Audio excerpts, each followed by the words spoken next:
So hi guys, my name is Sachin और इस video में हम जे के पॉइंट ऑफ व्यू से एक और इम्पोर्टेंट टॉपिक के बारे में बात करेंगे, जिसका नाम है रिलेटिव मोशन। और रिलेटिव मोशन जैसा कि तुम जानते होंगे, न्यूटोनियन मैकेनिक्स की अगर बात की जाए या क्लासिकल मैकेनिक्स की बात की जाए तो उसके हिसाब से बहुत ही इंपॉर्टेंट कॉन्सेप्ट है। और जे के पॉइंट ऑफ व्यू से अगर बात की जाए तो उसके लिए भी बहुत इंपॉर्टेंट टॉपिक है। और रिलेटिव मोशन की हेल्प से तुम न्यूटोनियन मैकेनिक्स या क्लासिकल मैकेनिक्स या जो तुम्हारे नॉर्मल काइनेमेटिक्स के प्रॉब्लम आते हैं उनको तुम बहुत आसानी से सॉल्व कर सकते हो। अब देखो, रिलेटिव मोशन में बहुत सारे प्रॉब्लम बन सकते हैं, लेकिन आ, जो मेन दो कॉन्सेप्ट है रिलेटिव मोशन के अंदर आते हैं, जिनका नाम है रेनमैन प्रॉब्लम्स एंड रिवरमैन प्रॉब्लम या रिवर बोट प्रॉब्लम्स। उनके बारे में हम इस वीडियो में डिस्कस कर रहे होंगे, क्योंकि बहुत इंपॉर्टेंट कॉन्सेप्ट है और हर साल जेई में कोई ना कोई क्वेश्चन आता ही है इससे रिलेटेड। और प्रॉब्लम क्या होती है कि स्टूडेंट इन चैप्टर्स को पढ़ के नहीं जाते हैं और या इनफ न्यूमेरिकल प्रैक्टिस नहीं करते, जिससे सवाल जब सामने आता है तो बन नहीं पाता है। और इतना मुश्किल चैप्टर नहीं है। तो हम river man and rain man के बारे में डिस्कस कर रहे होंगे, लेकिन सबसे पहले हम बात करेंगे व्हाट इज रिलेटिव मोशन। देखो, तो रिलेटिव मोशन का कॉन्सेप्ट बहुत ही इजी है। रिलेटिव मोशन कहता है क्या? रिलेटिव मोशन कहता है कि एक ही इंसिडेंट को दो अलग अलग लोगों के फ्रेम ऑफ रेफरेंस में उसमें ऑब्जर्व किया जाता है, एक ही इंसिडेंट को। देखो, फॉर एग्जांपल के लिए मैं दे सकता हूँ। देखो, एक क्लास है, क्लास में दो तरह के स्टूडेंट्स होते हैं, एक जो आगे बैठता है और एक पीछे बैठता है। अब देखो, जो आगे बैठते हैं, जो टीचर्स का जवाब देते हैं हर बात को, अगर टीचर से पूछोगी टीचर के रिस्पेक्ट में कैसे स्टूडेंट है, तो टीचर बोलेंगे बहुत ब्रिलियंट स्टूडेंट है, टॉपर है, टॉपर उनको कहा जाता है। लेकिन अगर वही किसी बैक बेंचर से पूछोगे उसी स्टूडेंट के बारे में, तो क्या बोलेगा? ऑब्वियसली सी बात है, कोई गाली दे देगा या शब्द बोलेगा उसके बारे में। तो ये एक ही घटना है, लेकिन दो अलग अलग नजरिए से देखा जा रहा है, तो दोनों का मतलब बदल जा रहा है। मैंने एग्जाम्पल दिया, फन के वे में दिया था। बेसिकली रियल लाइफ से इसे कंबाइन करने की कोशिश की जा रही थी, लेकिन अगर मैकेनिक्स की बात करें तो रिलेटिव मोशन बहुत ही इंपॉर्टेंट कॉन्सेप्ट है, उसके बारे में बात करते हैं। देखो, फॉर एग्जाम्पल के लिए मान लो कि पर्सन ए है एंड पर्सन बी है। पर्सन ए ट्रेवल कर रहा है और पर्सन बी रेस्ट में 5 मीटर पर सेकंड की स्पीड से जा रहा है इस डायरेक्शन में। जब बी से पूछा जाएगा कि ए क्या कर रहा है, मतलब क्या है, रेस्ट में है कि मोशन में है, तो ऑब्वियसली सी बात है बी बी सिंस ग्राउंड में, दोनों ग्राउंड में ट्रेवल कर रहा है, तो ऑब्वियसली सी बात है बी बोलेगा कि नहीं भाई, ए हमसे दूर जा रहा है, 5 मीटर पर सेकंड की स्पीड से जा रहा है। लेकिन अगर मान लो कि बी भी 5 मीटर पर सेकंड की स्पीड से जाने लगे, तो क्या इस बार आंसर डिफरेंट होगा या सेम होगा? तो ऑब्वियसली तुम्हें लगेगा, कॉमन सेंस यूज करोगे, नहीं कुछ तो डिफरेंट होना चाहिए आंसर। और यहीं से रिलेटिव मोशन का कॉन्सेप्ट आता है। रिलेटिव मोशन में सबसे पहले हम कुछ नोटेशन के बारे में जान ले। वी ऑफ ए बी का मतलब होता है velocity of A with respect to B. इसका मतलब हो गया, अगर इसको सॉल्व करेंगे या इसको एक्सपेंड करें तो v A minus B B, यानी वेलोसिटी ऑफ ए को ऑब्जॉर्व कर रहा है बी, यानी velocity of A with respect to B, यानी बी के रिस्पेक्ट में वेलोसिटी ऑफ ए क्या होगा, उसका formula v A minus B B कर देंगे। अब देखो यहाँ पे जो पिछला एग्जांपल दिया था, ए और बी दो पर्सन थे।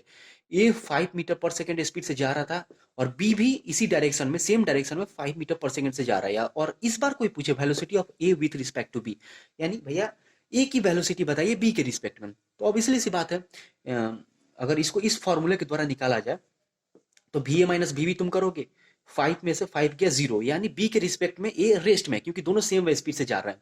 अब देखो ऐसा एक्चुअल में हुआ क्या, रेस्ट में क्यों है? देखो, मैकेनिक्स में रेस्ट का मतलब हो गया कि दो पॉइंट्स के बीच का डिस्टेंस चेंज नहीं हो रहा। ऑब्वियसली दो बॉडी मूव कर रही है, तो ऑब्वियसली उनका बॉडी स्ट्रक्चर चेंज कर रहा होगा, मतलब हिल रहा होगा, वाइब्रेट कर रहा होगा कुछ ना कुछ, तो देख के तुम बता सकते हो कि कोई मूव कर रहा है। लेकिन मैकेनिक्स में इमोशंस नहीं होते हैं।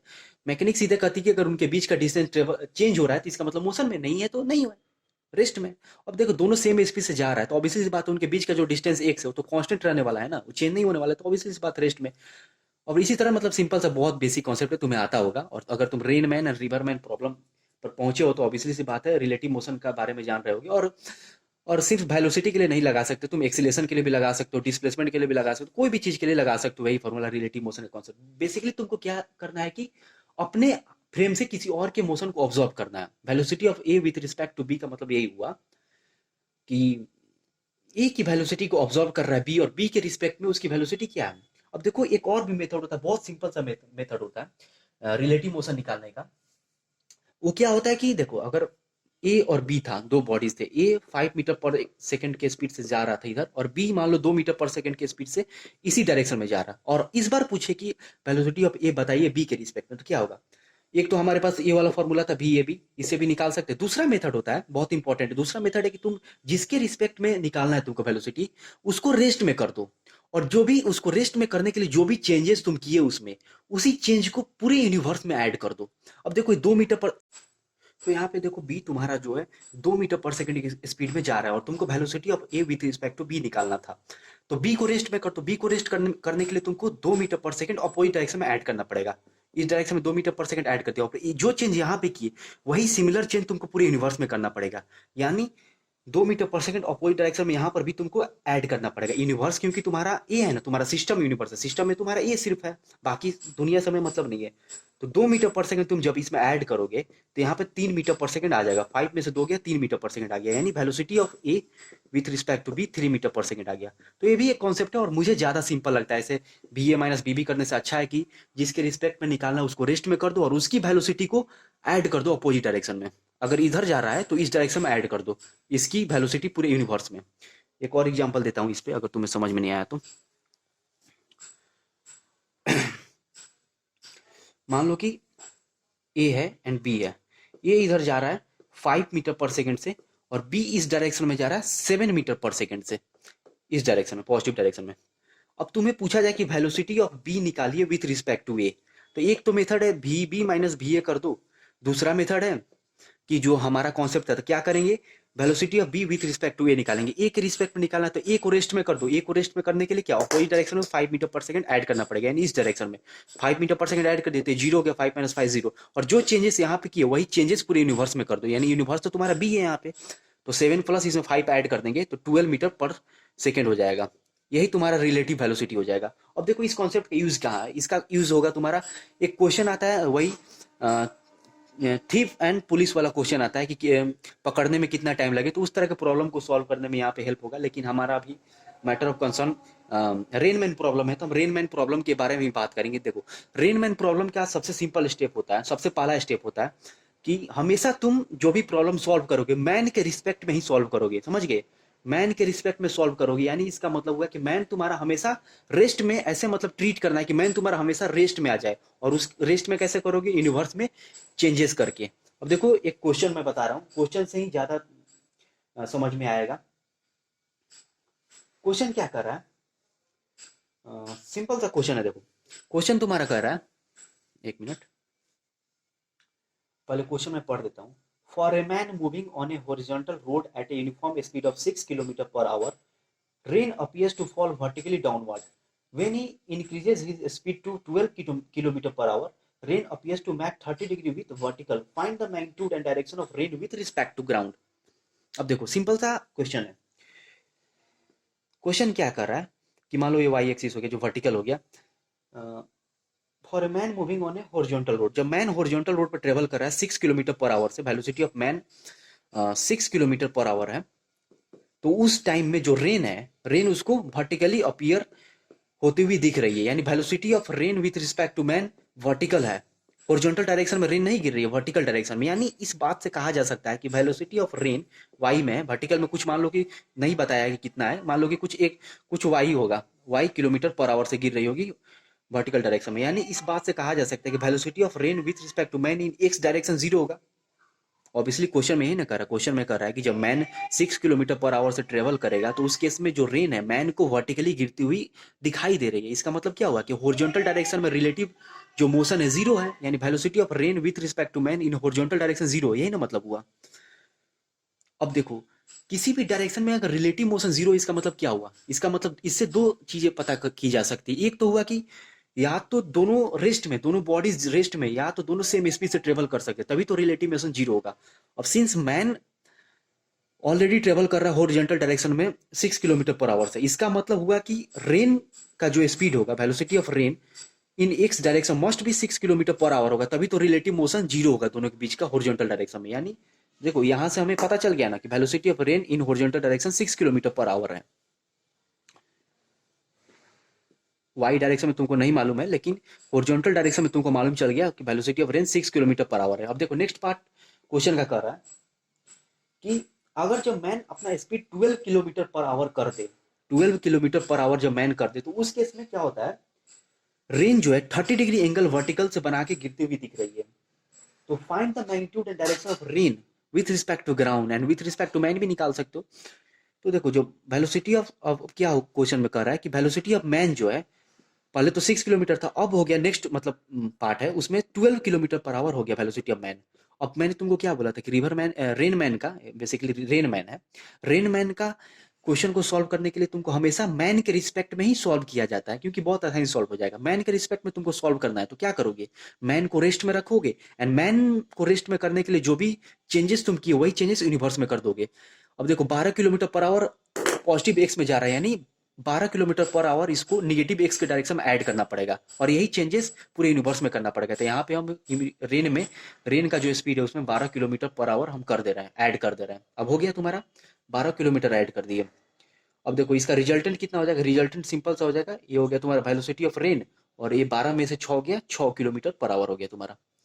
अब देखो कह रहा है कि इस केस में जो एंगल है 30 डिग्री बना रहा है वर्टिकल से। अब तुमको यही तो हो गया velocity of rain with respect to man, तुम्हारा ये वाला हो गया। अब तुमको एंगल भी मालूम है तो निकाल सकते हो, टेन थीटा का फॉर्मूला लगाओ, टेन 30 डिग्री इक्वल टू कितना हो जाएगा, 10 30 डिग्री 6/VR हो जाएगा वेलोसिटी ऑफ रेन, यानी VR हो जाएगा तुम्हारा 6√3 हो जाएगा शायद, 1/√3, हाँ 6√3 किलोमीटर पर आवर हो जाएगा। यही तुम्हारा आंसर पूछ रहा था, velocity of rain with respect to ground पूछ रहा था, यानी वर्टिकल वाली वेलोसिटी अब पूछ रहा था।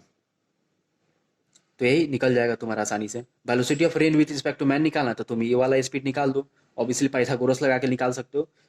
तो बस मैं कहना चाहता हूँ कि क्वेश्चन हार्ड नहीं आते हैं, क्वेश्चंस बहुत इजी होते हैं, बस तुम्हें समझना है कि कैसे सॉल्व करना है। हमेशा क्वेश्चंस को वेलोसिटी ऑफ मैन के रिस्पेक्ट में हमेशा सॉल्व करना है। एक और क्वेश्चन मैं ले रहा हूँ, बहुत अच्छा क्वेश्चन है, एक minute.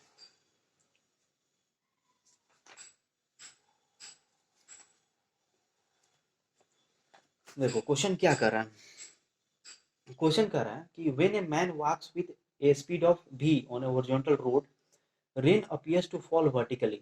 When he doubles his speed, rain appears to fall at 45 degree to the vertical. Find the direction of rain as it appears to the man when he triples his speed. अब देखो मैं समझा दे रहा हूँ question क्या कर रहा है, कि कोई मैन है जो ट्रेवल कर रहा है वी स्पीड से, जब वी स्पीड से ट्रेवल कर रहा है हॉरिजॉन्टल रोड पे, तो रेन है उसको वर्टिकली फॉल होती हुई दिख रही है। नाउ अब देखो यहाँ तक तुमको पता चले, यहाँ से तुम क्या निकाल सकते हो, जब v स्पीड से जब velocity of man equal to v है तो उस केस में रेन क्या हो, वर्टिकली गिर रही है, यानी वेलोसिटी ऑफ, यानी हॉरिजॉन्टल डायरेक्शन में रिलेटिव वेलोसिटी तो जीरो हो गया, यानी velocity of rain with respect to man in horizontal direction, यानी इस डायरेक्शन जीरो है। इसका मतलब क्या हुआ, मैंने पिछले ही बताया था, पहले ही क्वेश्चन में, सेम क्वेश्चन है लगभग, बताया था कि इसका मतलब होगा कि दो केसेस हो सकते हैं, या तो दोनों बॉडी रेस्ट में या दोनों सेम स्पीड से ट्रेवल कर रही है। तो ऑब्वियसली रेस्ट में तो हो नहीं सकती क्योंकि मैन भी स्पीड से ट्रेवल कर रहा है, यानी velocity of rain in X direction भी ही होगा, भी स्पीड से ट्रेवल कर रहा है। तो यहाँ तक तो तुमको पता चलेगा कि हॉरिजॉन्टल डायरेक्शन में जो रेन की स्पीड थी भी हो गई, और ये वर्टिकल डायरेक्शन की स्पीड हो गई। नाउ अब बोल रहा है कि जब डबल कर लेता है स्पीड, अगर मैन जब अपनी स्पीड डबल कर ले तो उसके में क्या होता है कि जो रेन होता है 45 डिग्री पर गिरती हुई प्रतीत होती है उसको, टू द वर्टिकल। अब देखो जब मैन अपना स्पीड डबल कर दे, टू भी, जब टू भी कर दे तो अब हमको क्या करना, क्वेश्चन को तो सॉल्व करना है मैन के रिस्पेक्ट में। तो ऑब्वियसली टू भी के स्पीड से जा रही थी, इसको रेस्ट में करेंगे, और इसको रेस्ट में करने के लिए जो भी चेंजेस किए वही यूनिवर्स में कर देंगे, यानी इस डायरेक्शन में टू भी ऐड कर देंगे, यानी यहाँ पे टू भी ऐड कर दिए, रेन में रेन की स्पीड टू भी ऐड कर दिए, तो टू भी से भी गया, यानी भी बच गया, भी हो गया, और यहाँ पे वी आर हो गया। अब देखो एंगल तुमको कितना दिया, 45 डिग्री क्वेश्चन में दिया कि जब इस केस में एंगल 45 डिग्री, यहाँ से तुम, और टेन थीटा वाला फॉर्मूला जब लगाओगे 10 45 डिग्री इक्वल टू v/vr, तो यहाँ से तुम्हारा वी आर भी आ गया, वी आर भी के बराबर हो गया, समझ गए। तो यहाँ से तुमको दो चीजें मालूम चल गई, क्या क्या मालूम चल गया, कि जो वर्टिकल डायरेक्शन में स्पीड है वो तुम्हारा भी है, एंड हॉरिजॉन्टल डायरेक्शन में जो स्पीड है वो भी है। अब ना थर्ड केस पूछ रहा है कि find the direction of rain as it appears to the man when he triples his speed। जब अपना स्पीड ट्रिपल कर देगा तो उस केस में क्या होगा, velocity of man, velocity of rain with respect to man. अब देखो यहां तक हॉरिजॉन्टल डायरेक्शन में रेन की स्पीड भी है, वर्टिकल डायरेक्शन में रेन की स्पीड भी है, अभी तक हमें पता चल गया। अब कह रहा है कि जब मैन ट्रिपल स्पीड कर दे, थ्री भी कर दे, तो ऑब्वियसली फिर से हम मैन के रिस्पेक्ट में जाएंगे, तो मैन के रिस्पेक्ट में जाने के लिए ऑब्वियसली अपोजिट डायरेक्शन में थ्री भी ऐड कर देंगे, तो यहाँ पे थ्री भी ऐड कर दिए। अब ये जो पूरा मैन के फ्रेम में हम सॉल्व कर रहे हैं, थ्री बी ऐड कर लिए। अब थ्री बी में से भी गया तो ये ऑब्वियसली टू बी बचा, टू वी, और यहाँ पे भी हो गया, और ये जो एंगल हो गया तुम्हारा थीटा। अब थीटा ही पूछ रहा है, फाइंड द डायरेक्शन, तो थीटा पूछ रहा था, टेन थीटा तुमको निकालोगे, टेन थीटा कितना हो जाएगा, p/b 2v/v, v से b कट गया, थीटा इक्वल टू 10 इनवर्स 2। यही हो गया क्वेश्चन सॉल्व। तो बस रिलेटिव मोशन का यही कॉन्सेप्ट है कि तुमको हमेशा मैन के रिस्पेक्ट में सॉल्व करना रहता है।